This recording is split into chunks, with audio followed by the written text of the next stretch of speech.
ચાલો આજે વાત કરીએ ભારતની એક એવી જબરદસ્ત સફળતાની, એક એવી કહાની જેણે લાખો લોકોના જીવ બચાવ્યા છે. આ છે એઇડ્સ સામેની લડાઈમાં ભારતની blueprint, the National AIDS Control Programme. જરા વિચારો તો, એક દેશ જેની વસ્તી 1 અબજથી પણ વધારે છે, એ દેશ લાખો લોકોને ભરડામાં લેતી મહામારી સામે કેવી રીતે લડી શકે? આ કોઈ નાનો સૂનો સવાલ નહોતો. આ એક એવો જબરદસ્ત પડકાર હતો જેનો સામનો ભારતે કર્યો. તો આ આખી વાતને બરાબર સમજવા માટે આપણે આ સફરને કેટલાક ભાગોમાં વહેંચીશું.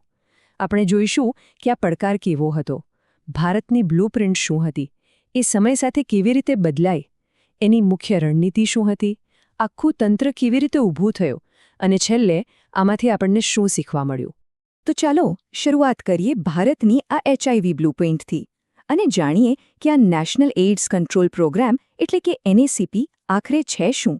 તો આ NACP છે શું? બહુ સરળ ભાષામાં કહીએ તો આ નેશનલ એઇડ્સ કંટ્રોલ ઓર્ગેનાઇઝેશન એટલે કે NACO દ્વારા ચલાવવામાં આવેલી એક આખા દેશ માટેની રણનીતિ છે. એનો એક જ મુખ્ય ધ્યેય હતો HIV અને એઇડ્સના ફેલાવાને રોકવો અને એને કાબીમાં લેવો. અને જો આ પ્રોગ્રામનો હેતુ શરૂઆતથી જ એકદમ ક્લિયર હતો. એવું નહોતું કે ખાલી નવા કેસ રોકવા છે. ના, એની સાથે સાથે જે લોકો સંક્રમિત છે એમની પૂરી સંભાળ લેવી, એમને સારવાર આપવી, સમાજમાં જે ભેદભાવ અને ડરનો માહોલ છે એને દૂર કરવો અને આ બધાની સાથે આપણી આખી હેલ્થ સિસ્ટમને પણ વધારે મજબૂત બનાવવી.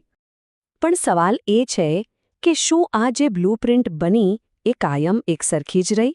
બિલકુલ નહીં. આ કોઈ પથ્થરની લકીર નહોતી. ચાલો જોઈએ કે સમયની સાથે એ કેવી રીતે વિકસતી ગઈ, કેવી રીતે બદલાતી ગઈ. એ એક જીવંત પ્લાન હતો જે જરૂરિયાત પ્રમાણે પોતાને ઢાળતો ગયો. આ ટાઈમલાઈન પર એક નજર નાખો. આખી કહાની આમાં જ છે. શરૂઆત થઈ 1992માં. ત્યારે ફોકસ હતું માત્ર જાગૃતિ ફેલાવવા અને નજર રાખવા પર. પછી ધીમે ધીમે એ આગળ વધ્યું. લોકોના વર્તનમાં બદલાવ લાવવો, લોહીની સુરક્ષા સુનિશ્ચિત કરવી, અને પછી નિવારણ અને સારવારને મોટા પાયે લોકો સુધી પહોંચાડવી. અને આજે લક્ષ્ય એનાથી પણ મોટું છે. એઇડ્સને એક જાહેર આરોગ્યના ખતરા તરીકે જ ખતમ કરી દેવાનો. તો આટલી મોટી સફળતા પાછળનું રહસ્ય શું હતું? એ હતું એની 3 પિલર સ્ટ્રેટેજી, એટલે કે 3 સ્તંભ પર આધારિત રણનીતિ. ચાલો આ 3 સ્તંભોને જરા ઊંડાણથી સમજીએ. પહેલો અને સૌથી અગત્યનો પિલર પ્રિવેન્શન એટલે કે નિવારણ. સીધી વાત છે, રોગ થાય એ પહેલાં જ એને અટકાવી દો, વાયરસને ફેલાવાની તક જ ન આપો. અને આ કરવા માટે NACPએ કોઈ એક રસ્તો ન અપનાવ્યો. ઘણા બધા ઉપાયો એક સાથે કામે લગાડ્યા, જેમ કે લોકો સાથે વાતચીત કરીને એમના વર્તનમાં બદલાવ લાવવો, કોન્ડોમનો ઉપયોગ વધારવા માટે જોરદાર પ્રચાર કરવો, બ્લડ બેન્કોમાં લોહીની એકદમ કડક ચકાસણી ફરજિયાત કરવી, અને જે હાઈ રિસ્ક ગ્રુપ હતા એમના માટે ખાસ ટાર્ગેટેડ પ્રોગ્રામ ચલાવવા. હવે આ ટાર્ગેટેડ ઇન્ટરવેન્શન કામ કેવી રીતે કરતું? બહુ સિમ્પલ પણ અસરકારક. સૌથી પહેલાં તો જે હાઈ રિસ્ક પર હોય એવા લોકોને ઓળખો. પછી એમના સુધી કોન્ડોમ અને ક્લીન નીડલ્સ જેવી વસ્તુઓ પહોંચાડો. સાથે સાથે એમને STIની સારવાર અને ટેસ્ટિંગની સુવિધા આપો. અને સૌથી અગત્યનું, કાઉન્સેલિંગ દ્વારા એમને સમજાવો કે જોખમ કેવી રીતે ઘટાડી શકાય. પ્રિવેન્શનની વાત તો થઈ, પણ જે લોકો પહેલેથી જ વાયરસથી સંક્રમિત હતા એમનું શું? અહીં આવે છે બીજો પિલર, ટ્રીટમેન્ટ અને કેર, એટલે કે સારવાર અને સંભાળ.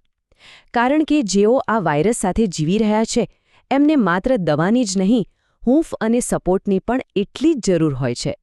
અને આ સંભાળ એટલે ખાલી દવા આપી દેવી એટલું જ નહીં. આ એક આખી સફર છે જેમાં કાઉન્સેલિંગ અને ટેસ્ટિંગ સેન્ટરથી શરૂઆત થાય છે. પછી આવે છે મફત ART થેરેપી, જે જીવન બચાવે છે. નિયમિત CD4 કાઉન્ટ અને વાયરલ લોડ મોનિટરિંગ થાય છે. અને એટલું જ નહીં, દર્દીને પોષણ અને માનસિક ટેકો પણ પૂરો પાડવામાં આવે છે. TB જેવા બીજા ચેપનું પણ ધ્યાન રાખવામાં આવે છે. આ પ્રોગ્રામની તાકાત જોવી હોય તો આ ચાર્ટ જુઓ. આ ખરેખર અકલ્પનીય છે. પહેલાં જ્યારે કોઈ સારવાર નહોતી ત્યારે HIV પોઝિટિવ માતામાંથી એના બાળકમાં ચેપ લાગવાની સંભાવના કેટલી હતી ખબર છે? લગભગ 35%. એટલે કે દર 3માંથી લગભગ 1 બાળક આ વાયરસ સાથે જન્મતું. પણ NACPના ખાસ ઇન્ટરવેન્શન પછી આ આંકડો ઘટીને 5%થી પણ નીચે આવી ગયો. આ એક નાની સૂની સિદ્ધિ નથી. પણ આ બધું થયું કેવી રીતે? આટલો મોટો પ્રોગ્રામ આખા દેશમાં ચલાવવો, એને સફળ બનાવવો, એની પાછળ શું હતું? આ સફળતાનો પાયો શું હતો? એ હતો આ રણનીતિનો ત્રીજો અને સૌથી મહત્વનો ભાગ, સિસ્ટમનું નિર્માણ. આ ત્રીજો પિલર છે સિસ્ટમ સ્ટ્રેન્થનિંગ, એટલે કે આખા તંત્રને મજબૂત બનાવવું. સાચું કહું તો આ જ આખા પ્રોગ્રામની કરોડરજ્જુ હતી. જો આ પિલર મજબૂત ન હોત તો પહેલા બે પિલર ક્યારનાય પડી ભાંગ્યા હોત. અને સિસ્ટમ એટલે શું? સિસ્ટમ એટલે લોકો. આ લડાઈ લડવા માટે એનએસીપીએ આરોગ્ય કર્મચારીઓની એક આખી ફોજ તૈયાર કરી. નર્સો, આશા વર્કર્સ, કાઉન્સિલર્સ, લેબ ટેકનિશિયન્સ, એએનએમ્સ, આ બધાને ખાસ ટ્રેનિંગ આપવામાં આવી, એમની સ્કિલ્સ ડેવલપ કરવામાં આવી, જેથી તેઓ ગ્રાઉન્ડ પર જઈને અસરકારક રીતે કામ કરી શકે. તો આ આખી સિસ્ટમના મુખ્ય કામ શું હતા? પહેલું, સર્વેલન્સ અને મોનિટરિંગ, એટલે કે ક્યાં જોખમ વધારે છે એના પર સતત નજર રાખવી અને પ્રગતિને ટ્રેક કરવી. બીજું, કેપેસિટી બિલ્ડિંગ, એટલે કે હેલ્થ વર્કર્સને સતત ટ્રેનિંગ આપવી. અને ત્રીજું, કલંક ઘટાડવું, કાયદાકીય અને સામાજિક સપોર્ટ ઊભો કરવો, જેથી કોઈપણ વ્યક્તિ ડરના કારણે સારવાર લેતા અચકાય નહીં. તો આટલી બધી મહેનત, આટલી મોટી રણનીતિ, એનું પરિણામ શું આવ્યું? આ બ્લુપ્રિન્ટમાંથી આપણને શું શીખવા મળ્યું? ચાલો હવે એનએસીપીની અસર અને એના વારસા પર એક નજર કરીએ. આખી એનસીએપીની સફરને જો સારાંશમાં કહેવી હોય તો એ આ 5 પગલાઓનું એક ચક્ર છે.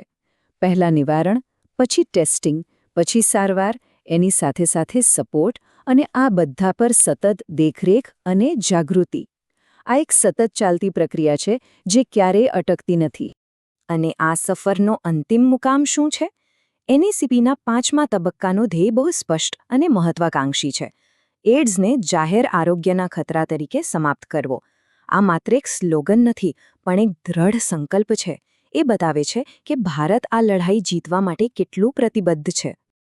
અને અંતે એક સવાલ જે વિચારવા જેવો છે.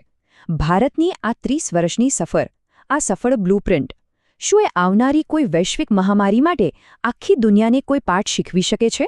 આ સવાલનો જવાબ ભવિષ્યના ગર્ભમાં છુપાયેલો છે.